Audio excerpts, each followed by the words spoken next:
வாரத்தின் முதல் நாளே தேவனை தொழுது கொள்ளும்படியாக கூடி வந்திருக்கிறதான உங்கள் யாவருக்கும் கிறிஸ்து இயேசுவின் நாமத்தினாலே உங்களை வாழ்த்துகிறேன். நாம் சத்தியத்துக்காக தெரிந்து கொள்ளப்பட்ட வேத பகுதியை நாம் வாசிக்க கேட்டோம். நானே வாசிக்கிறேன். 1 தீமோத்தேயு புஸ்தகம் 2ஆம் அதிகாரம் 9ஆம் வசனம். ஸ்திரீகளும் மயிரை பின்னுதலினாலாவது பொன்னினாலாவது முத்துக்களினாலாவது விலையேற பெற்ற வஸ்திரத்தினாலாவது தங்களை அலங்கரியாமல். இந்த வேத வாக்கியத்தை நம்ம நிறைய முறை நம்ம படிச்சுக்கிறோம். இந்த வேத வாக்கியத்தில் தேவன் நமக்கு என்ன சொல்ல வர்றார், குறிப்பாக கிறிஸ்தவ சகோதரிகளுக்கு என்ன சொல்ல வர்றார். அப்போ இன்றைக்கு ஒரு கூட்ட மக்கள் என்ன செய்கிறாங்க அப்படின்னு கேட்டிங்கன்னா, இந்த வேத பகுதியை எடுத்துட்டு என்ன சொல்கிறாங்கன்னா, அதாவது ஸ்திரீகள் என்ன செய்யக்கூடாது என்று சொன்னால் பொன்னை அணியக்கூடாது அப்படின்னு சொல்கிறாங்க. அதாவது தங்கத்தை என்ன செய்யக்கூடாதுன்னா அணியக்கூடாது அப்படின்றாங்க. பொன்னோ வெள்ளி என்ன செய்யக்கூடாது, அணியக்கூடாது. தேவன் இதையெல்லாம் என்ன செய்யறாருன்னா அவர் வெறுக்கிறாருன்னு சொல்றாங்க. என்ன சொல்றாங்க? ஸ்திரீகள் மயிரை பின்னுதலினாலாவது பொன்னினாலாவது முத்துக்களினாலாவது விலையேற பெற்ற வஸ்திரத்தினாலாவது தங்களை அலங்கரியாமல். அப்ப ஸ்திரீகள் நகையே போடக்கூடாது அப்படின்னு சொல்றாங்க. நகை என்ன செய்யக்கூடாது, போடக்கூடாது. ஒரு கூட்ட மக்கள் இன்றைக்கு வரைக்கும் அவங்க என்ன செய்ய மாட்டாங்கன்னா நகையெல்லாம் போடவே மாட்டாங்க. காதல கம்மல் போட மாட்டாங்க, கழுத்துல செயின் போட மாட்டாங்க, கையில வளையல் போட மாட்டாங்க. ஏன்னா வேத வாக்கியத்தில் அப்படி சொல்லப்பட்டிருக்கு. அதனால அவங்க என்ன செய்ய மாட்டோம், இதெல்லாம் அணிந்து கொள்ள மாட்டோம். நகை அணிவது என்பது பாவம். நகை அணிவது என்பது பாவம். ஆபரணங்களையும் அணிந்து கொள்வது என்பது தேவனுடைய பார்வையிலே அது பாவமா இருக்குன்னு சொல்லிட்டு இன்னைக்கு வரைக்கும் என்ன செய்ய மாட்டாங்கன்னா இதெல்லாம் போடவே மாட்டாங்க. சரி, பொன்னால் செய்யப்பட்ட கம்மலையோ பொன்னால் செய்யப்பட்ட மோதிரத்தையோ அல்லது பொன்னால் செய்யப்பட்ட செயினையோ வளையலையோ அவங்க அது மாத்திரம் போடுறது இல்லை, எந்த உலோகத்தால் செய்யப்பட்ட எது ஒன்றும் என்ன செய்ய மாட்டாங்கன்னா போடலாம் மாட்டாங்க. இப்ப வேத வாக்கியத்துல தேவன் நமக்கு என்ன கட்டளை கொடுத்துக்கிறாரு, உண்மையிலே தேவன் அப்படிதான் சொல்றாரா, நகையே போடக்கூடாதுன்னு சொல்றாரா அல்லது போடலாமா அப்படிங்கிறத பத்தி நம்ம என்ன செய்ய போறோம்னா இந்த நாளை நம்ம என்ன பண்ண போறோங்க, நம்ம கத்துக்க போறோம். சரிங்களா? சரி, இப்ப கேள்வி என்னன்னா, இந்த பொண்ணு ஆபரணங்கள் என்பது பாவமா? அவங்க சொல்றாங்க அதெல்லாம் ரொம்ப பாவம்ன்றாங்க. எது பாவம்? பொண்ணு வெள்ளி இதெல்லாம் இருக்கு இல்லைங்களா, இதெல்லாம் வாங்கினாலே பாவம், தொட்டாலே பாவம், அணிந்தாலே பாவம் அப்படின்றாங்க. தேவன் இதெல்லாம் வெறுக்கிறாரு அப்படின்றாங்க. பழைய ஏற்பாட்டுல ஆதியாம் புஸ்தகத்துல முற்பிதாக்களின் காலகட்டத்துல ஆதியாகமம் 13ஆம் அதிகாரம் 2ஆம் வசனத்துல நம்முடைய பிதாவாகிய ஆபிரகாம தேவன் எப்படி வச்சிருக்காருன்னு பாருங்களேன். ஆபிராம் மிருக ஜீவன்களும் வெள்ளியும் பொண்ணுமான ஆஸ்திகளை உடைய சீமானா இருந்தார். எப்படி இருக்கிறாரு? வெள்ளியும் பொண்ணுமான ஆஸ்திகளை உடைய சீமான். அந்த பொண்ணு வெளியெல்லாம் அவர் கொடுத்தது யாரு? தேவன் தான் கொடுத்தார். ஆதியாம் புஸ்தகத்துல ஏதேன்ல ஒரு நதி ஓடு இல்லைங்களா, அந்த நதி 4 ஆறுகளா பிரியும். அதுல ஒரு ஆறை பத்தி பேசும்போது தேவன் சொல்லுவாரு அது பொன் விளையக்கூடிய பூமின்னு சொல்லுவார். அந்த ஆறுகள்ல ஒரு ஆறுல என்ன இருக்குன்னா பொண்ணு இருக்குன்னு சொல்லுவார். பொன் விளையும் பூமி அப்படின்னு சொல்லுவார். அப்ப இந்த பொண்ணு வெள்ளி இந்த உலோகங்கள்லாம் பாவம்னா தேவன் ஏன் சிருஷ்டிக்கிறாரு? உலகத்தை வெறுப்பதின் அர்த்தம் என்னன்னா பொன்னையும் வெள்ளியும் வெறுக்கணுங்கன்னுமா. இதெல்லாம் அணியவே கூடாது, இதெல்லாம் பாவம். சரி, வேற என்ன செய்யறது? அவங்க சொல்லுவாங்க, இப்ப ஒரு திருமண காரியங்கள்லாம் வருதுன்னு வச்சுக்கோங்களேன். திருமணத்துல அந்த குறிப்பிட்ட இந்த கிறிஸ்துவ மக்கள் என்ன சொல்லுவாங்கன்னா, இந்த பொண்ணு வெளியெல்லாம் எங்களுக்கு வேணாம், அதுக்கு பதில் என்ன கொடுத்துருங்க, பணம் கொடுத்துருங்கன்னுமா. பொண்ணு அவங்கள பொறுத்த மட்டும் பொண்ணு வெளியை வெறுப்பதுதான் உலகத்தை வெறுப்பது. சரி, பொண்ணு வெளியும் வேண்டான்னு சொல்றாங்க, அதற்கு பதிலாக என்ன வாங்கிக்கிறாங்க? பணம். இன்னைக்கு ஒரு பவுன் எவ்வளவுக்கு விற்கிதுன்னா 50,000 விற்கிது. 55,000. ஒருவேளை அது 10 பவுன் அவங்க போடுறாங்கன்னு வச்சுக்கோங்க, அது பணமா கொடுத்தோம்னா எவ்வளவு வரும் அவங்களுக்கு? 50,000னா அவங்களுக்கு எவ்வளவு வருதுங்க? 5 லட்சம் ரூபாய் வருது. அது பாவம் இல்லையா? பொன்னை அணிந்து கொண்டால் அது பாவம், ஆனால் பணத்தை வாங்கினா என்ன இல்லைங்க, அது பாவம் இல்லைன்றான். 1 தீமோத்தேயு புஸ்தகம் 6ஆம் அதிகாரம் 10ஆம் வசனத்தை பாருங்க. பண ஆசை எல்லா தீமைக்கும் வேறா இருக்கிறது. பண ஆசை எல்லா தீமைக்கும் வேறா, அல்லது பொண்ணும் வெள்ளியும் எல்லா தீமைக்கும் வேறா? பண ஆசை. எங்களுக்கு நகையை கொடுக்காதீங்க, பணமா கொடுத்துருங்கன்றான். அதெல்லாம் பாவம் இல்லையா? வரதட்சணை வாங்குவது என்னத்தான்? பாவம் தான். டவுரின்னு சொல்றாங்க இல்லைங்களா, இதை வாங்குறது என்னத்தான்? பாவம் தான். நகையெல்லாம் போடாதீங்க, என்ன கொடுத்துருங்க? பணமா கொடுத்துருங்கன்றான். தேவன் சொல்றாரு, பண ஆசை எல்லா தீமைக்கும் வேறா இருக்கிறது.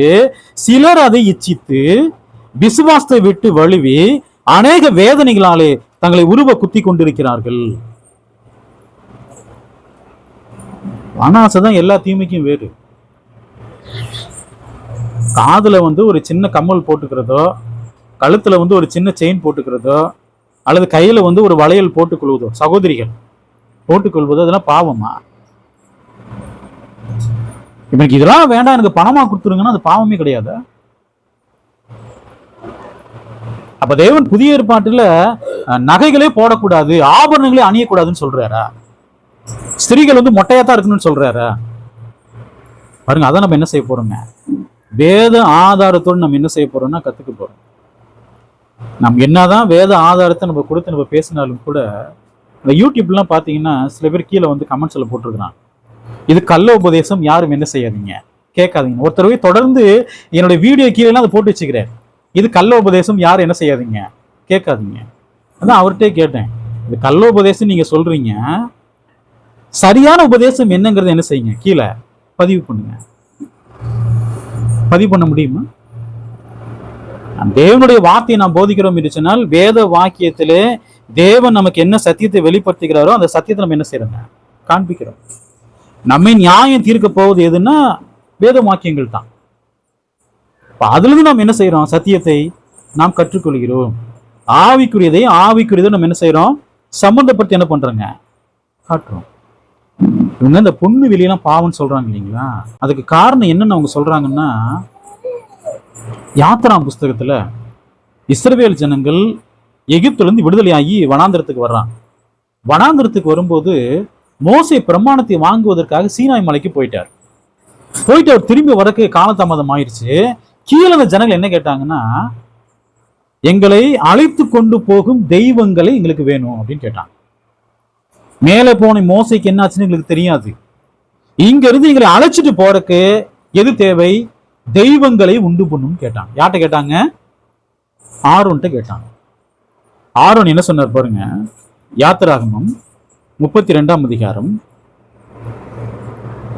2ஆம் வசனம் பாருங்க. அதற்கு ஆரோன், உங்கள் மனைவிகள் குமாரர் குமார்த்திகளுடைய காதுகளில் இருக்கிற பொன் அணிகளை கலற்றி என்னிடத்தில் கொண்டு வாருங்கள் என்றார். குமார்த்திகள்லாம் போட்டிருக்காங்களே, காதுலையும் கையிலையும் போட்டிருக்காங்க இல்லைங்களா பொன் ஆபரணங்கள், அதெல்லாம் கலட்டி கொண்டு வாங்கன்னு சொன்னார். கலட்டி கொண்டு வந்தோனையுமே அதை என்ன பண்ணாருன்னா, அக்னியில போட்டு ஒரு கன்றுக்குட்டி என்ன பண்ணாரு, பொன்னால் செய்யப்பட்ட கன்றுக்குட்டிய உருவாக்கிட்டார். ஜனங்கள் அதை சேவித்து என்ன ஆயிட்டாங்கன்னா, தேவனுடைய பார்வையில பொல்லாதவர்களாய் போய் தேவன் அவங்களை என்ன பண்ணிட்டாருங்க, 3000 பேத்த கொண்டு போட்டார். அதான் சொல்றாங்க, தங்கம் என்பது, பொன் ஆபரணம் என்பது பாவம்.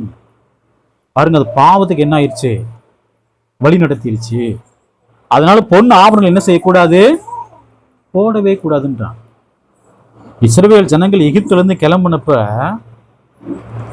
தேவன் பொன்னுடைமைகள் வெள்ளியுடைமைகள் எல்லாத்தையும் கேட்டு வாங்குன்னு சொன்னேன். அவங்க காதுல கையில இருந்ததெல்லாம் கலட்டி போட்டு பொன்னால் செய்யப்பட்ட கன்றுக்குட்டி உருவாக்கிட்டான். இஸ்ரவேல் ஜனங்கள்ட்ட எவ்வளவு தங்கம் இருந்தது தெரியுங்களா? ஆசரிப்பு கூடாரம் செய்வதற்கு பயன்படுத்தப்பட்ட தங்கம் மாத்திரம் 1 டன் தங்கம் பயன்படுத்தினான். எவ்வளவு டன்னுங்க, 1 டன், 1000 கிலோ. மனப்பூர்வமாய் கொடுக்க விருப்பம் உடையவர்கள் கொடுங்கன்னு தேவன் சொன்னப்ப ஆசரிப்பு கூடாரத்திற்காக ஜனங்கள் கலட்டி கொடுத்தாங்க. அதுவே எவ்வளவு வந்ததுங்க, அந்த ஆசரிப்பு கூடாரம் செய்வதற்கு தங்கம் மாத்திரமே 1000 கிலோ பயன்படுத்தப்பட்டது.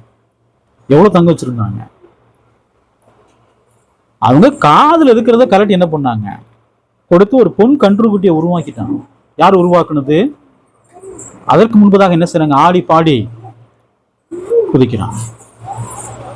தேவனுடைய பார்வையில இதான் என்னவா இருக்கிறது, அருவருப்பு, தேவனுக்கு அவ்வளவு கோபம் வருது. ஏன் தேவனுக்கு கோபம் வரணும்? மெய்யான தேவன் யார் என்பதை அவங்க என்ன பண்ணிக்கிறாங்க? அறிஞ்சுக்கிறாங்க. ஆனா என்ன பண்ணாங்க இவங்க? தேவனுடைய சத்தத்தை அவங்க கேட்டிருக்கிறாங்க. சீனாய் மலையிலே தேவன் பேசின சத்தத்தை அவங்க கேட்டிருக்கிறாங்க. இவங்க சொல்றாங்க, அந்த தேவன் வேணாம், எங்களுக்கு அழைத்து கொண்டு போக தெய்வங்கள் வேணும். அதை என்ன பண்ணிட்டாங்கன்னா ஒரு கன்றுக்குட்டியை உருவாக்குனாங்க. பொன்னால் செய்யப்பட்ட கன்றுக்குட்டி.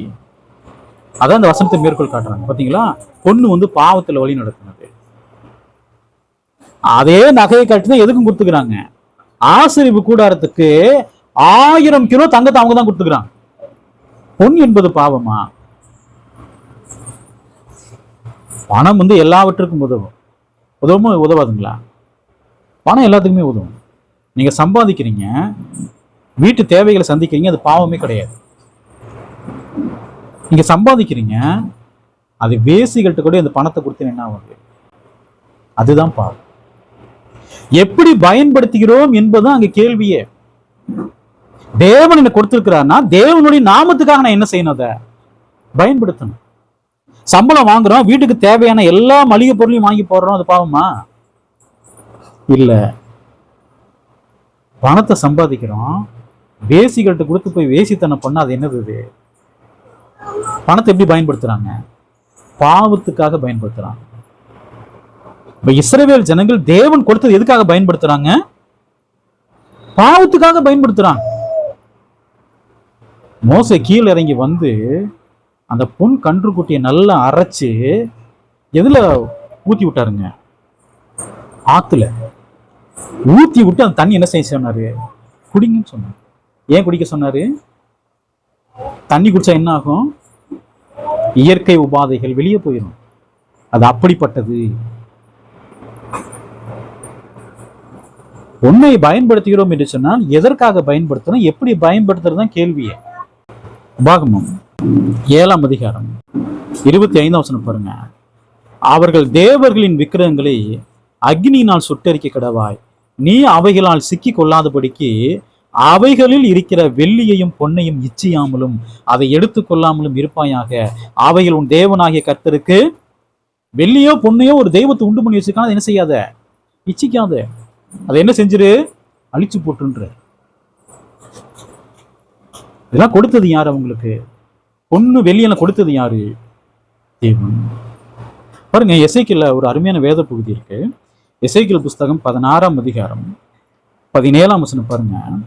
நான் உனக்கு கொடுத்த என் பொன்னும் என் வெள்ளியுமான உன் சிங்கார ஆபரணங்களை நீ எடுத்து உனக்கு ஆண் சுரூபங்களை உண்டாக்கி அவைகளோடு வேசித்தனம் பண்ணி, நான் உனக்கு கொடுத்த என் பொன்னும் என் வெள்ளியும். தேவன் கொடுத்துக்கிறாரு. எதுக்காக கொடுத்துக்கிறாரு? அவர்கள் பயன்படுத்த வேண்டும் கொடுத்துக்கிறார். ஆனா அவங்க எதுக்காக பயன்படுத்தினாங்க?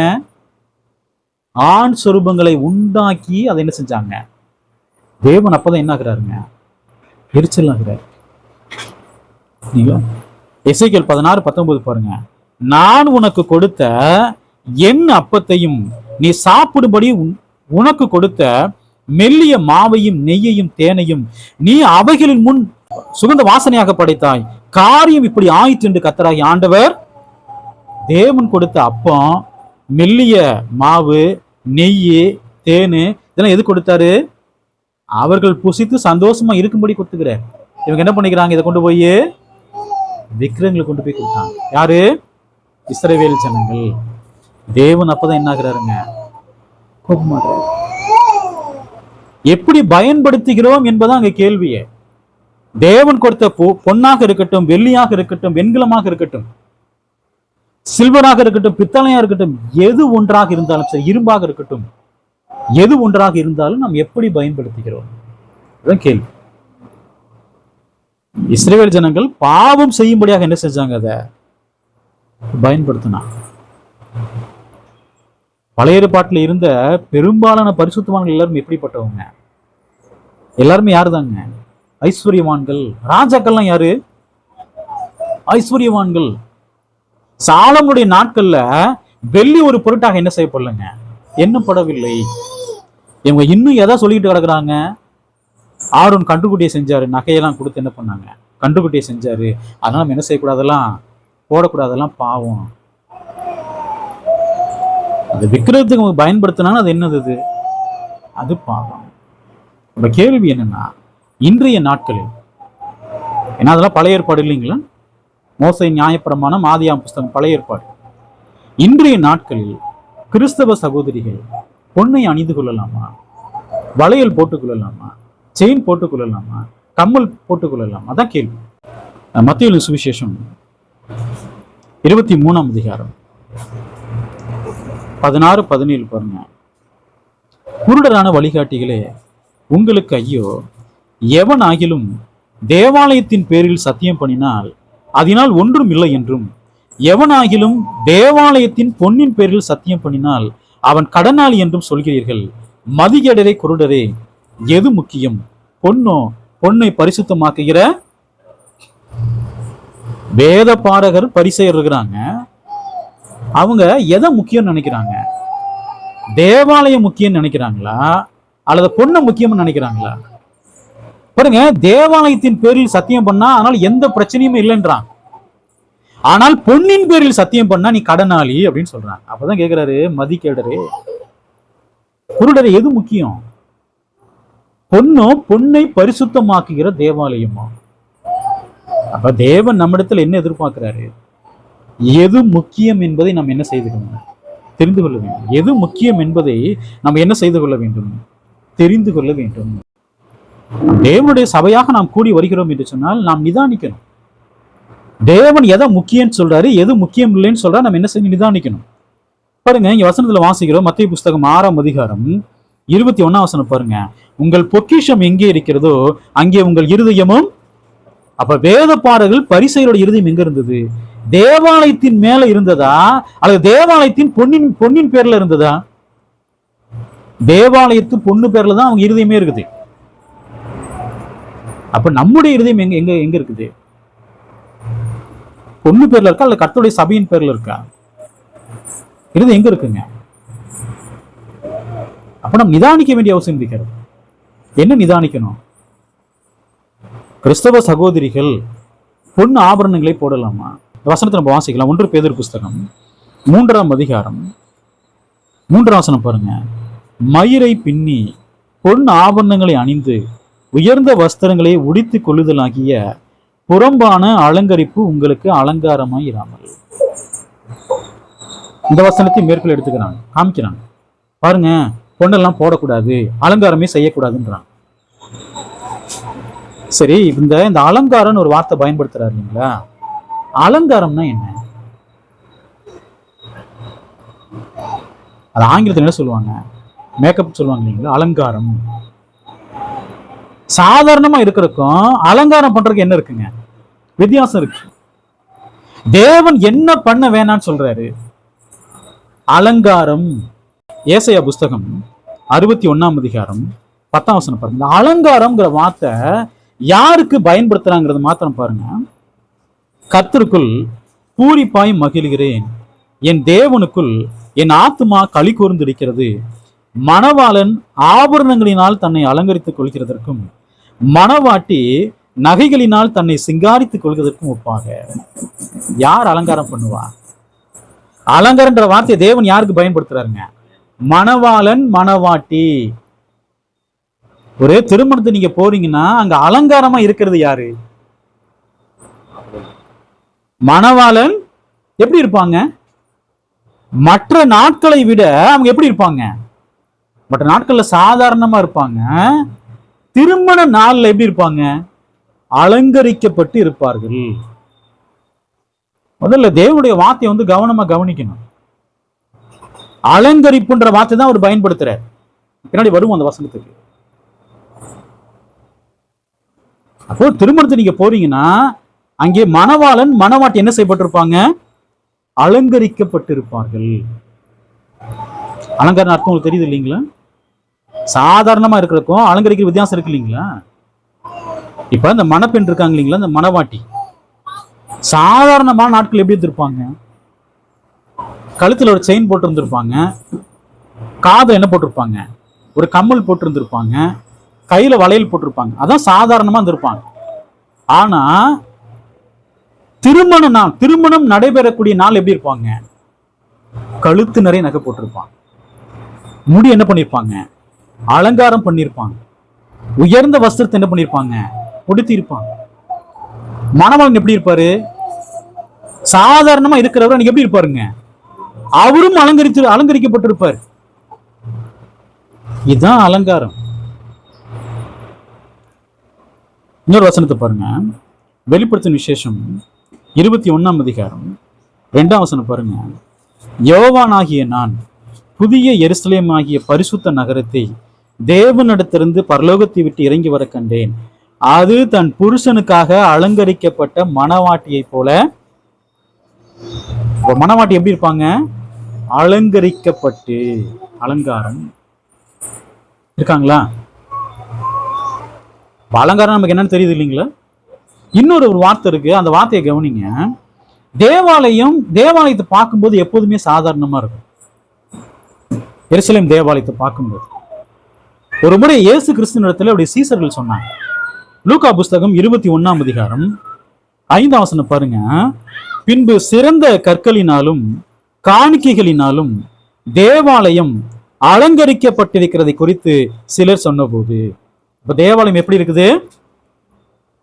அலங்கரிக்கப்பட்டிருக்கு. இப்ப அலங்கரிக்கப்பட்ட போது அது அநேகருடைய கவனத்தை அது கவர்ந்ததுனாலதான் அவங்க என்ன பண்றாங்க? இயேசு இடத்துல ஆண்டவரே அங்க பாருங்க, தேவாலயம் என்ன செய்யப்பட்டிருக்கு? சிறந்த கற்களினாலும் காணிக்கைகளாலும் என்ன செய்யப்பட்டிருக்கு? அப்ப மத்த நாளுக்கும் அந்த நாளுக்கு வித்தியாசம் இருக்க? அலங்காரம். அலங்காரன்ற வார்த்தைக்கான அர்த்தத்தை நம்ம என்ன செய்ய வேண்டும்? புரிந்து கொள்ள வேண்டும். குறிப்பாக டினாமினேஷன் மத்தியில தவறான போதனைகள் தொடர்ந்து என்ன பண்ணிட்டே இருக்காங்க? போச்சுக்கிட்டே இருக்கிறான். காதுல கம்மல் இருந்தா அது பாவம், கையில வளையல் போட்டிருந்தா பாவம், கழுத்துல செயின் போட்டிருந்தா பாவம், அதெல்லாம் கழட்டி காணிக்கை பையில போடுங்கன்னா அது என்ன கிடையாதுங்க? அது பாவம் கிடையாது. சொல்றாங்க இல்லைங்களா? உங்க கழுத்துல இருக்க செயினை கழட்டி போடுங்க, கம்மலை கழட்டி போடுங்க, வளையல் கழட்டி போடுங்க. அப்ப காணிக்கை பையில போய் விழுந்தா அதெல்லாம் என்ன கிடையாதுங்க? பாவம் கிடையாது. ஆனா எங்க மாட்டினா மாத்திரம் பாவம்? ஆண்கள் பெண்கள் 2 பேர் இருக்கிறான் இல்லைங்களா? 2 பேருக்கு வித்தியாசம் இருக்கா? சரீரத்துல என்ன இருக்குன்னா, தேவன் வித்தியாசம் என்ன பண்ணிக்கிறாருன்னா உருவாக்கி இருக்கிறார். சரி, கேள்வி என்னன்னா, ஆண்களுக்கும் பெண்களுக்கும் உடைகள் இருக்கிறதா? வித்தியாசமான உடைகள் இருக்கா? தேவன் சொல்றாங்களே பழைய ஏற்பாட்டுல, ஆண்கள் உடைகளை பெண்கள் தரிக்கலாகாது. ஆண்களுக்கு என்று உடைகள் இருக்கிறது, பெண்களுக்கு என்று உடைகள் இருக்கிறது. இது சுவாபமே நமக்கு போதிக்குது இல்லையா? யாராவது ஆண்கள் பெண்களுடைய உடையை போடுவாங்களா? சுவாபம் சொல்றது எப்படிப்பட்டது? அது அருவருப்பானது. சொல்லுங்க நீங்க. ஸ்திரீகள் இப்படித்தான் இருக்குன்னு தேவன் வரமுறை வச்சுக்கிறாரு. எப்படி இருக்கணும் அவங்க? சரி பார்க்கலாம் பாருங்க. ஆதியாகமம் 24ஆம் அதிகாரம் 22ஆம் வசனம் பாருங்க. ஒட்டகங்கள் குடித்து தீர்ந்த பின் அந்த மனிதன் 1/2 சேக்கல் எடையுள்ள பொற்காதனியையும் அவள் கைகளுக்கு 10 சேக்கல் எடை பொண்ணுமான 2 கடகங்களையும் எடுத்து கொடுத்து. பழைய ஏற்பாட்டுல ஆதியாம் புஸ்தகத்துல ஸ்திரீகள் எப்படி இருந்துக்கிறாங்க? காதுல என்ன போட்டிருக்காங்க? கம்மல் போட்டிருக்கிறாங்க. கையில என்ன போட்டிருக்கிறாங்க? வளையல். இதெல்லாம் ஸ்திரீகளுக்கு தேவன் கொடுத்த மாதிரி. ஸ்திரீகள் இப்படித்தான் இருக்குன்னு தேவன் சொல்லுகிறார்.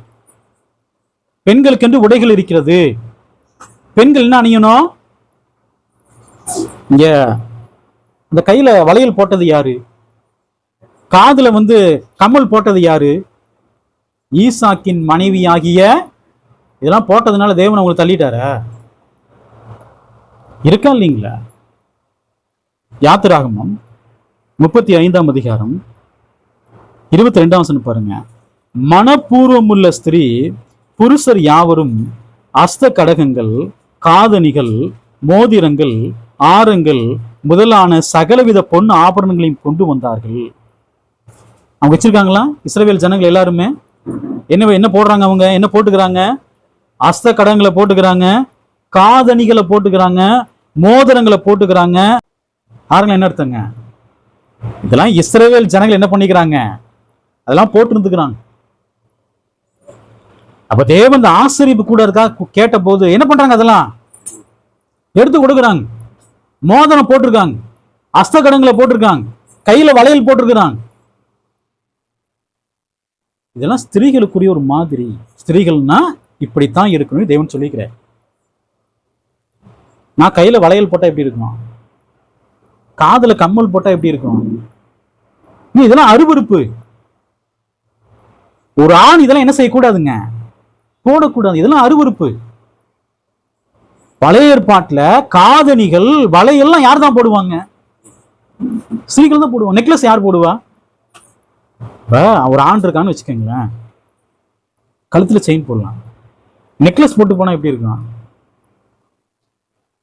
ஸ்திரீகள் அணியக்கூடிய, சகோதரிகள் அணியக்கூடிய நெக்லஸ் போட்டு போனா எப்படி இருக்கும் பாருங்க. இதெல்லாம் சுவாபமே நமக்கு சொல்லுது பாருங்க, இதெல்லாம் செய்யக்கூடாதுன்னு.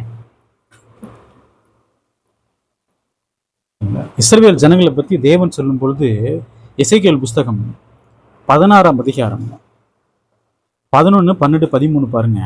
உன்னை ஆபரணங்களால் அலங்கரித்து உன் கைகளிலே கடகங்களையும், கடகங்கள் என்ன அர்த்தம்? வளையல். கடகங்களையும் உன் கழுத்திலே சரப்பணி, சரப்பணி அர்த்தம் நெக்லஸ் இல்லைங்களா? உன் நெற்றியிலே நெற்றி பட்டத்தையும் உன் காதுகளில் காதணியையும் உன் தலையின் மேல் சிங்கார கிரீடத்தையும் தரித்தேன். இவ்விதமாய் பொன்னினாலும் வெள்ளியினாலும் நீ அலங்கரிக்கப்பட்டாய். இஸ்ரவேல் ஜனங்களை பத்தி பேசும்போது அப்படி சொல்ற. ஒரு ஸ்திரீனா இப்படித்தான் இருக்கணும்னு தேவன் எனக்கு கொடுத்துக்கிறாருங்க. ஒரு வரமுறை கொடுத்துக்கிறார். இன்னொன்னு நீங்க பாத்தீங்கன்னா இன்னொரு வரமுறை இருக்கு. என்னன்னு பாருங்க. 1 கொரிந்தியர் புஸ்தகம் 11ஆம் அதிகாரம் 14, 15 பாருங்க. புருஷன் தன் மயிரை நீளமாய் வளர்க்கிறது அவனுக்கு கனவீனமாய் இருக்கிறது என்று. அப்ப புருஷன் என்ன செய்யக்கூடாது? முடிய ஒரு புருஷன் ஜடை போட்டுக்கிறாருன்னு வச்சுக்கோங்களேன், தேவனுடைய பார்வையில் எப்படி இருப்பாரு? அருவருப்பானவர். புருஷனை என்ன செய்யக்கூடாதுங்க?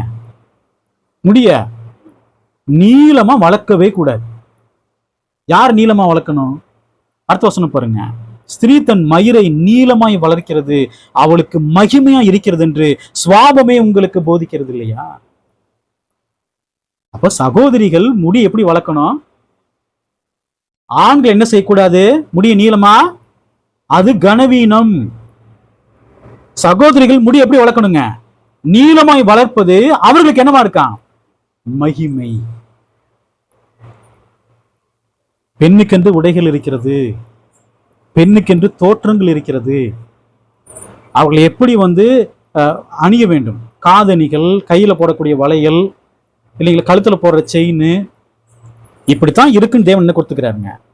ஒரு வரைமுறையை கொடுத்துக்கிறாரு. என்ன கொடுத்துக்கிறாரு? ஒரு வரைமுறையை கொடுத்துக்கிறார். முடிய நீளமா வளர்க்கணும்னு சொல்லிக்கிறார். ஆண்கள் என்ன செய்யக்கூடாது? அப்படி வளர்க்கக்கூடாது. இதெல்லாம் சுவாபமே நமக்கு என்ன செய்யுதுங்க? போதிக்கிறது. இவங்க சொல்றாங்க பொண்ணெல்லாம் போடவே கூடாது. சரி, இந்த வசனம் தம்பி நம்ம பார்க்கலாம். 1 பேதுரு புஸ்தகம் 3ஆம் அதிகாரம் 3ஆம் வசனம் பாருங்க. மயிரை பின்னி பொன் ஆபரணங்களை அணிந்து உயர்ந்த வஸ்திரங்களை உடுத்திக் கொள்ளுதலாகிய புறம்பான அலங்கரிப்பு உங்களுக்கு அலங்காரமாய் இராமல். மயிரை பின்னவே கூடாதுன்னு சொல்றாரு. நல்ல கவனிங்க. மயிரை பின்னின்னு சொல்லப்பட்டிருக்கு இல்லைங்களா? மயிர் நடத்தின முடி, முடியை பின்னி அப்படின்னு சொல்றாரு. அப்ப முடிய பின்னவே கூடாதுன்னு அர்த்தமா? நான் முதல்ல சொன்னேன் இல்லைங்களா, அலங்காரம். இந்த வார்த்தைக்கு கீழே தேவன் சொல்லும்போது உங்களே அலங்கரியாமல் சொல்றாரு பாருங்க. மயிரை கொண்டு, மயிரை என்ன செய்யக்கூடாதுன்னா, இந்த மணவாட்டி எப்படி முடிய அலங்காரமா பின்னிக்குவாங்களோ அதே போல கிறிஸ்தவ சகோதரிகள் என்ன செய்யக்கூடாது? முடிய அலங்காரமாய் பின்னக்கூடாது. டிசைனா பின்றது. அடுத்து என்ன சொல்ற பாத்தீங்களா? பொன் ஆபரணங்களை அணிந்து. யார் பொன் ஆபரணங்களை அணிஞ்சுக்குவா அலங்கரிக்கும் போது? மணவாட்டி. கழுத்துல நிறைய செயின் போட்டுக்குவாங்க, நெக்லஸ் போட்டுக்குவாங்க, கையில நிறைய வளையல் போட்டுக்குவாங்க, நெத்தி சூடி வச்சுக்குவாங்க, நல்ல பெரிய கம்மல் போட்டுக்குவாங்க. இதான அலங்கரிப்பு. பொன் ஆபரணங்களையும் அணிந்துன்னு சொல்லும் பொழுது இப்படி மேக்கப் போட்டுக்கிறார். இந்த மாதிரி செய்யாதீங்க. உயர்ந்த வஸ்திரங்களை உடுத்திக் கொள்ளுதலாகிய புறம்பான அலங்கரிப்பு. உயர்ந்த வஸ்திரங்கள் அப்படின்னு அர்த்தம், காஸ்ட்லியான ட்ரெஸ்ஸு. கர்த்தருடைய சபைக்கு நீங்க வர்றீங்கன்னா கழுத்து நிறைய நகையை போட்டுட்டு, கையில நிறைய மோதிரத்தை போட்டுக்கிட்டு, நல்ல பெரிய வளையலை போட்டுக்கிட்டு, கழுத்துல நெக்லஸ் போட்டுக்கிட்டு, நல்ல பெரிய கம்மல் போட்டு, நல்ல உயர்ந்த வஸ்திரத்தை அணிந்து நல்ல 10,000 பட்டு சேலை கட்டிட்டு வர்றாங்க. இதான் தேவனுடைய பார்வையில் எப்படி இருக்குங்க?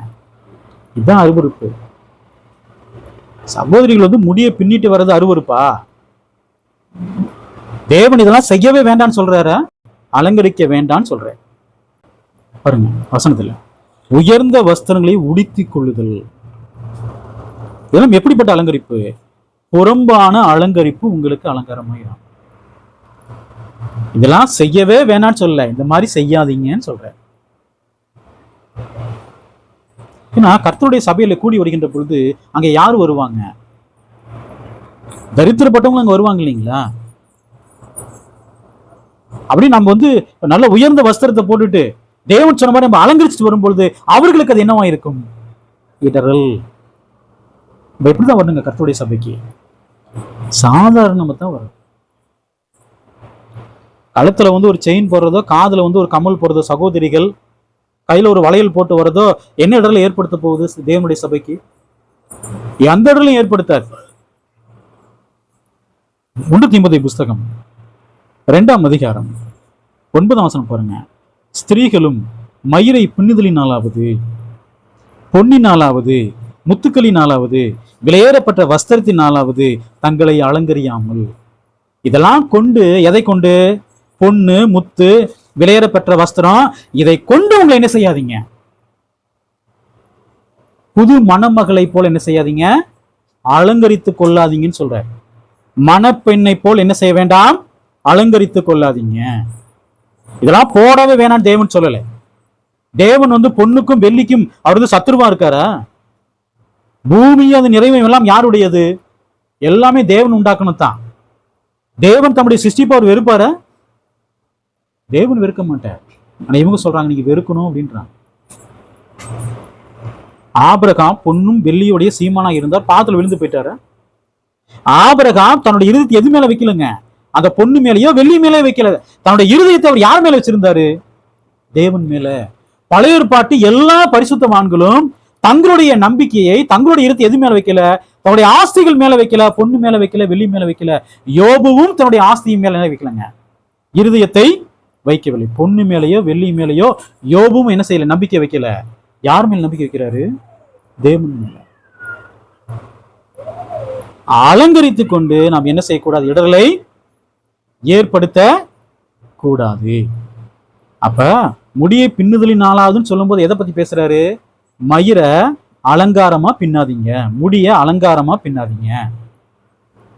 பொன்னினாலாவது முத்துக்களினாலாவது என்ன செய்யாதீங்க? உங்களை அலங்கரித்து கொள்ளாதீங்க. உயர்ந்த வஸ்திரங்கள் அல்லது விலையேறப்பெற்ற வஸ்திரங்களை கொண்டு என்ன செய்யாதீங்க? உங்களையும் அலங்கரித்து கொள்ளாதீங்க அப்படின்னு சொல்ற. இல்லைங்களா? மொத்தம் எத்தனை அலங்கரிப்பு இருக்குது? 2 அலங்கரிப்பு இருக்குது. ஒண்ணு புறம்பான அலங்கரிப்பு, இன்னொன்னு என்ன அலங்கரிப்பு? உள்ளான அலங்கரிப்பு. இந்த புறம்பான அலங்கரிப்பை பத்தி தேவன் சொல்லும் பொழுது அவர் சொல்லும்போது சொல்வாரு அழிந்து போகிற அலங்கரிப்புன்னு. என்ன அலங்கரிப்பு? 1 பேதுரு புஸ்தகம் 3ஆம் அதிகாரம் 4ஆம் வசனத்தை பாருங்க. அழியாத அலங்கரிப்பாய் இருக்கிற சாந்தமும் அமைதலுமுள்ள ஆவியாகிய இருதயத்தில் மறைந்திருக்கிற குணமே உங்களுக்கு அலங்காரமா இருக்க கடவுது. அதுவே தேவனுடைய பார்வையில் எப்படிப்பட்டது? விலையேற பெற்றது. புறம்பான அலங்கரிப்பு என்பது எப்படிப்பட்டது? அது அழிந்து போகக்கூடிய. நல்லா முகத்துக்கு நிறைய மேக்கப்லாம் போட்டுக்கிறீங்க, அது எவ்வளவு நேரம் நிற்கும்? ஒரு 1/2 மணி நேரம், 1 மணி நேரம் நிற்கும். வேர்க்க ஆரம்பிச்ச நேரம் எல்லாமே அழிஞ்சு போயிடும். அந்த அலங்கரிப்பு நமக்கு தேவையான்னு கேட்கிற சகோதரிகளுக்கு. எந்த அலங்கரிப்பு தேவை? எது தேவனுடைய பார்வை? எது விளையாட பெற்றது? அழியாத அலங்கரிப்பு. அந்த அழியாத அலங்கரிப்பு தேவன் என்ன சொல்ல பாருங்க? சாந்தமும் அமைதலும் உள்ள ஆவியாகிய இருதயத்தில் மறைந்திருக்கிற குணம். எத்தனை சகோதரிகளுக்கு இந்த குணம் இருக்கு? எந்த குணம்? சாந்தமும் அமைதலும் உள்ள ஆவியாகிய. அவங்க எப்படி இருக்கணுமா? சாந்த குணம் உள்ளவர்களாக, அமைதல் உள்ளவர்களாக இருக்கிறது. அந்த குணம் எங்க மறைஞ்சிருக்குது? நிறைய சகோதரிகள் அதை மறைச்சி வச்சுக்கிறாங்க. என்ன எப்படி வச்சுக்கிறாங்க? அதை மறைச்சி வச்சுக்கிறாங்க. அந்த மறைந்திருக்கிற குணத்தை என்ன செய்யுங்க? காண்பீங்கன்னு சொல்றேன். அதான் முக்கியமானது. ஆனா இன்னைக்கு இருக்கக்கூடிய கிறிஸ்தவ சகோதரிகள் எதற்கு அதிக முக்கியத்துவம் கொடுக்குறாங்க? புறம்பான அலங்கரிப்புக்கு அதிக முக்கியத்துவம் கொடுக்குறாங்க. ஆனா எந்த அலங்கரிப்பு தேவனுடைய பார்வை வெளியேறப்பட்டது? அழியாத அலங்கரிப்பு இருக்கக்கூடிய அமைதலும் உள்ள ஆவியாகிய, சாந்தமும் அமைதலும் உள்ள ஆவியாகிய இருதயத்தில் மறைந்திருக்கிற குணம். அதான் முக்கியமானது. இதுக்காக யாராவது கவலைப்படுறாங்களா? இந்த குணத்துக்காக. ஆனா எதுக்காக சண்டை போடுறாங்க? புறம்பான அலங்கரிப்புக்காக சண்டை போடுறாங்க. அதை வாங்கி கொடுங்க, இதை வாங்கி கொடுங்க, அதை செய்யுங்க, இதை செய்யுங்க. நான் என்ன செய்யணும்? என்னை அலங்கரித்து கொள்ள வேண்டும். அப்பதான் நிறைய பேர் நினைக்கிறான். அப்ப தேவனுடைய பார்வையில எது வெளியேற பெற்றது? மனுஷருக்கு முன்பாக எது மேன்மையாக எண்ணப்படுகிறதோ அது கர்த்தருக்கு முன்பாக என்னவா இருக்குங்க? அது அருவருப்பா இருக்குது. இங்க சொல்லப்பட்டதை போல நல்ல முடியும் அழகா பின்னிக்கிறாங்க, உயர்ந்த வஸ்திரத்தை போட்டுக்கிறாங்க, நல்ல பொன்னாள் தங்களை அலங்கரித்துக் கொண்டு திருமண காரியத்துக்கு போறாங்கன்னு வச்சுக்கோங்களேன். அப்படி ரொம்ப பெருமையா இருப்பாங்க. ஏன்னா மனுஷர்கள் பார்க்கும்போது ஆக எப்படி இருக்காங்க பாருங்க. மனுஷர்களுக்கு முன்பதாக மேன்மையாக எண்ணப்படுவது கர்த்தருக்கு முன்பாக என்னவாதான் இருக்கும்? அது அருவருப்பா இருக்கும். 1 தீமோத்தேயு புஸ்தகம் 2ஆம் அதிகாரம் 10ஆம் வசனம் பாருங்க. சகோதரிகளுக்கு தேவன் சொல்ல பாருங்க, தகுதியான வஸ்திரத்தினாலும் நாணத்தினாலும் தெளிந்த புத்தியினாலும் தேவ பக்தியுள்ளவர்கள் என்று சொல்லிக் கொள்கிற ஸ்திரீகளுக்கு ஏற்றபடியே நற்கிரியினாலும் தங்களை அலங்கரிக்க வேண்டும். எதனால அலங்கரிக்கணும்? தகுதியான வஸ்திரங்கள். கிறிஸ்தவ சகோதரிகள் எப்படிப்பட்ட வஸ்திரத்தை உடுக்கணும்னா, தகுதியான வஸ்திரம். ஒரு டிஷர்ட்டும் ஒரு ஜீன்ஸும் போட்டுக்கிட்டு கர்த்தருடைய சபைக்கு போலாமா? பாருங்க, ஆண்களுடைய பெண்கள் என்ன செய்யக்கூடாதுங்க? தரிக்க கூடாது. அது கர்த்தருக்கு எப்போதுமே அருவருப்பு தான். அதான் புதிய ஏற்பாட்டுல சொல்றாரு, அது தகுதியான வஸ்திரம்னு சொல்ற. எப்படிப்பட்ட வஸ்திரம்? தகுதியான வஸ்திரம். ஆண்களுடைய பெண்கள் போடுவது தகுதியா? அது தகுதி கிடையாது. கர்த்தருடைய சபை கூடி வரும்பொழுது நான் போகிறோம் என்று சொன்னால் எப்படிப்பட்ட வஸ்திரத்தை உடுத்திக் கொள்ள வேண்டும்? சகோதரர்களும் சகோதரிகளும் தகுதியான வஸ்திரம். குறிப்பாக யாரு? சகோதரிகள். தகுதியான வஸ்திரத்தினாலும் நாணத்தினாலும். நாணம் என்பது ஸ்திரீகளுக்கு கொடுக்கப்பட்டதான் ஒரு வெகுமதி.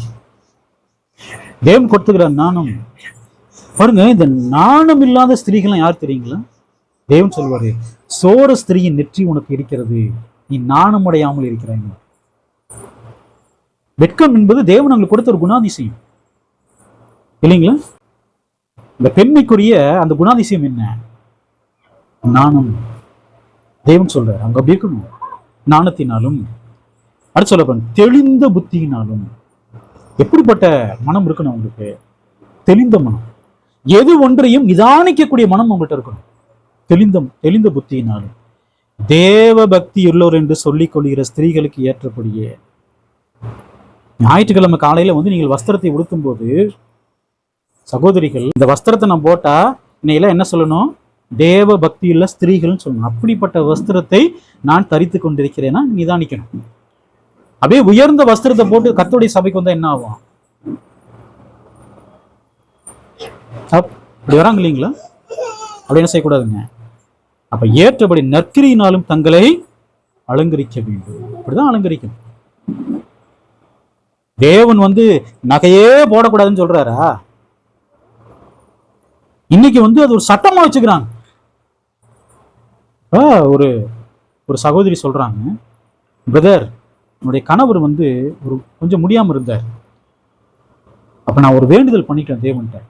தேவனே, என்னுடைய கணவருக்கு நல்ல பலத்தை கொடுத்தீங்கன்னா நான் இனிமேல் என்ன செய்ய மாட்டேன், இந்த நகைகளை, இந்த பொண்ணு ஆபரணங்களை அணிய மாட்டேன் அப்படின்னு சொல்லிட்டு ஒரு பொருத்தனை பண்ணிக்கிறான். அப்போ அவங்க கணவர் தேவனுடைய தயவுல நல்லாயிட்டாரு. அதுக்கப்புறம் அவங்க என்ன பண்ணிட்டாங்க? நகையெல்லாம் அதுக்கப்புறம் அந்த ஸ்திரீ போடவே இல்லை. இது பாவமா? ஏங்க அவங்க தீர்மானம் எடுக்கணுங்க. இதுக்காக கர்த்தருடைய சபையில் இது சட்டமா கொடுக்கலாமா? நகையை போட்டுக்கொள்வதும் போட்டுக்கொள்ளாமல் இருப்பதும் சகோதரனுடைய சுதந்திரம், சகோதரிகளின் சுதந்திரம். சர்ச்சுக்கு வரும்போது நகையை போடக்கூடாது, எப்போதும் இப்படித்தான் இருக்கணும், மொட்டையா தான் இருக்கணும்னு சொல்ல முடியுமா? தேவன் அப்படியே கட்டளை கொடுத்துக்கிறாரு. எந்த நகையை நீங்க போடக்கூடாது, காதுல கம்மல் போடக்கூடாது, கழுத்துல செயின் போடக்கூடாது, கையில வளையல் போடக்கூடாது, தாலி செயின் கூட போட மாட்டான். அப்படிப்பட்டவர்கள் மூலமா தான் இன்னைக்கு தேவனுடைய நாமம் என்ன செய்யப்படுதுங்க? தூசிக்கப்படுகிறது. நகையா கொடுக்காதீங்க, பணமா கொடுங்கிறது நல்ல இருதயம். அது 5 லட்சம் கொடுத்துருங்க, 6 லட்சம் கொடுத்துருங்கன்றது அது அது அது எப்படிப்பட்ட இருதயம்? அது நகையெல்லாம் பாவம், பணம் பாவம் இல்லையா? சகோதரிகள் அப்படி தீர்மானிக்கிறாங்க சில பேர். அவங்கள நம்ம என்ன செய்யக்கூடாதுங்க? குற்றப்படுத்தக்கூடாது. நீங்க போட்டே ஆகணும், குற்றப்படுத்தலாம. ஆனால் புதிய ஏற்பாட்டிலே கிறிஸ்துவின் பிரமாணத்திலே நகை போடக்கூடாது என்று தேவன் சட்டத்தை கொடுத்துக்கிறாரா? என்ன சட்டம் தான் கொடுத்துக்கிறாரு? முடிய அலங்காரமா பின்னாதீங்க, பொண்ணு ஆபரணங்களை என்ன செய்யாதீங்க, அலங்காரமா அணிஞ்சிட்டு வராதீங்க, உயர்ந்த வஸ்திரத்தை என்ன செய்யாதீங்க, போடாதீங்க, எல்லாருக்கும் முன்பாக யோகியமானதை செய்ய நாடுங்கள். எல்லாருக்கும் முன்பாக யோகியமானதை செய்ய, தேவ பக்தி உள்ளவர்கள் என்று சொல்லிக் கொள்கிற ஸ்திரீகளுக்கு ஏற்றபடியே நற்கிரியினால் தங்களை என்ன செய்யணுங்க? அலங்கரித்துக் கொள்ள வேண்டும். அப்ப சகோதரிகள் முடிய நீளமா வளர்க்கணுமா? சுவாபம் போதிக்குதா? அப்ப ஸ்திரீகள் சொன்னா, சகோதரிகள் சொன்னா எப்படி இருக்கணும்? காதல் என்ன போட்டிருக்கணுங்க? கம்மல் போட்டிருக்கணும். அது தங்கமா இருந்தாலும் சரி, பித்தாளையா இருந்தாலும் சரி, கௌரிங்கா இருந்தாலும் சரி, பிளாஸ்டிக் கம்மலா இருந்தாலும் சரி, ஏதோ ஒன்று போட்டிருக்கணும். கழுத்துலையும் அப்படித்தான், கையிலையும் அப்படித்தான். அவர்கள் தான் யாரு? சகோதரிகள், ஸ்திரீகள். ஆண்கள் என்ன பண்ணக்கூடாதுங்க? செய்யக்கூடாது. சுவாமி என்ன செய்யணுங்க? போதிக்க வேண்டும். 1 பேதுரு புஸ்தகம் 3ஆம் அதிகாரம் 5ஆம் வசனம் பாருங்க. இப்படியே பூர்வத்தில் தேவனிடத்தில் நம்பிக்கையாயிருந்த பரிசுத்த ஸ்திரீகளும் தங்களுடைய புருஷர்களுக்கு கீழ்ப்படிந்து தங்களை அலங்கரித்தார்கள். இந்த அலங்காரம் இருப்பார். சாரல் பெரிய கோடீஸ்வரவங்க தான், ஆபிரகாமுடைய மனைவி. அவங்க எப்படி தங்களை அலங்கரிச்சுக்கிட்டாங்க? புருஷனுக்கு கீழ்ப்படிந்து. ஒரு அலங்காரம். இன்னைக்கு எதுக்கு முக்கியத்துவம் கொடுக்குறாங்க? புறமான அலங்கரிப்பு முக்கியத்துவம் கொடுக்குறாங்க, உள்ளான அலங்கரிப்பு என்ன செய்ய மாட்டேங்கிறாங்க. நியாய தீர்ப்பினாலே எந்த அலங்கரிப்பு தான் தேவனுக்கு முன்பதாக மேன்மையா இருக்கும்? உள்ளான அலங்கரிப்பு. ரோமர் புஸ்தகம் 14ஆம் அதிகாரம் 13ஆம் வசனம் பாருங்க. இப்படி இருக்க நாம் இனிமேல் ஒருவர் குற்றவாளிகள் என்று தீர்க்காதிருப்போமாக, ஒருவனும் தன் சகோதரனுக்கு முன்பாக தடுக்கலையும் இடர்களையும் போடலாகாது என்று தீர்மானித்துக் கொள்ளுங்கள். கர்த்தருடைய சபைக்கு வரும்போது யாருக்கும், அது புருஷனாக இருந்தாலும் சரி, ஸ்திரீகளாக இருந்தாலும் சரி, சகோதரர்களாக இருந்தாலும் சரி, சகோதரிகளாக இருந்தாலும் சரி, கர்த்தருடைய சபைக்கு வரும்போது யாருக்கு முன்பதாக என்ன செய்யக்கூடாது? தடுக்கலையும் இடர்களையும் என்ன செய்யக்கூடாது? போடக்கூடாது. ஒரு சாதாரணமா உடை அணிஞ்சிட்டு வாங்க. புறம்பான அலங்காரத்தோடு இங்க வரக்கூடாது. கர்த்தருடைய சபைக்கு கூடி வரக்கூடாது. தேவன் பொண்ணு ஆபரணங்களை கொண்டு உங்களை அலங்கரிக்க கூடாதுன்னு சொல்றாரே ஒழிய, பொண்ணு ஆபரணங்களையும் அணியவே கூடாதுன்னு புதிய ஏற்பாட்டில் எந்த ஒரு கட்டளையும் என்ன செய்யலைங்க? கொடுக்கவில்லை. பொண்ணு ஆபரணங்களையும் அணியக்கூடாது, வளையல் போடக்கூடாது, கம்மல் போடக்கூடாது, செயின் போடக்கூடாது என்று சபைக்கு எந்த ஒரு கட்டளையும் என்ன செய்யக்கூடாது. அப்படி கொடுத்தாங்கன்னா அது யாருடைய கட்டளை? அது மனுஷருடைய கட்டளை. மனுஷருடைய கட்டளைகளை போதித்து வீணா எனக்கு, அப்ப அப்படிப்பட்ட கட்டளை சபைக்கு ஒருத்தன் கொடுக்குறானா, அந்த சபை எப்படிதான் ஆராதனை பண்றாங்க? வீணான ஆராதனை தான் செய்யறாங்க. பொண்ணு ஆபரணங்களை அணிய மாட்டேன்னு சில பேர் சொல்றாங்கன்னு வச்சுக்கோங்களேன். அவங்க ஏதோ ஒரு தீர்மானத்துக்காக அந்த முடிவு எடுத்து வச்சிருப்பாங்க. அவங்கள்ட்ட போய் நீங்க கண்டிப்பா போட்டு தான் வரணும் அப்படின்னு என்ன பண்ணக்கூடாது. கட்டளை கொடுக்க கூடாது, கட்டாயம் பண்ணவும் கூடாது. அப்ப கிறிஸ்தவ சகோதரிகள் எப்படி இருக்கணும்? தேவ பக்தி உள்ளவர்கள் என்று சொல்லிக் கொள்கிற ஸ்திரீகளுக்கு ஏற்றபடியே நற்கிரியினால் என்ன செய்யணுங்க? அலங்கரிக்க வேண்டும். தகுதியான வஸ்திரத்தை போட்டுக்கணும், அவங்கள்ட்ட நாணம் இருக்கணும், தெளிந்த புத்தி இருக்கணும். அப்படிதான் தங்களை என்ன பண்ணிக்கணுங்க? அலங்கரித்துக் கொள்ள வேண்டும். இந்த அலங்கரிப்பே தேவனுடைய பார்வையில் எப்படி இருக்கும்? விலையேற பெற்றதா இருக்கும். இந்த தேவனுடைய வார்த்தை கேட்ட நான் உங்கள் ஒவ்வொருவரையும் தேவன் தாமே ஆசீர்வதிப்பாராக. ஆமென்.